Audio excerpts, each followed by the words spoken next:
The National Weather Service in Norman has issued a tornado warning for northeastern Cleveland County in central Oklahoma, west central Potawatomi County in central Oklahoma, west central McLean County in central Oklahoma, until 9:30 p.m. Central Daylight Time. At 8:42 p.m. Central Daylight Time, a confirmed tornado was located near Co, moving northeast at 20 miles an hour. Expected hazards included a damaging tornado and quarter-size hail.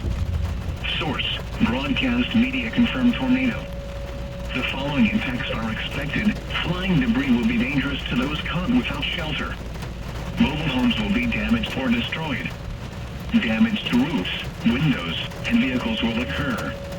Tree damage is likely. Locations impacted include southeastern Oklahoma City, Norman, Noble, Slaughterville, Goldsby, Cole, Etowah, Stella, Lake Thunderbird, and Little X. This includes Interstate 35 between mile markers 99 and 108. To repeat, a tornado is on the ground.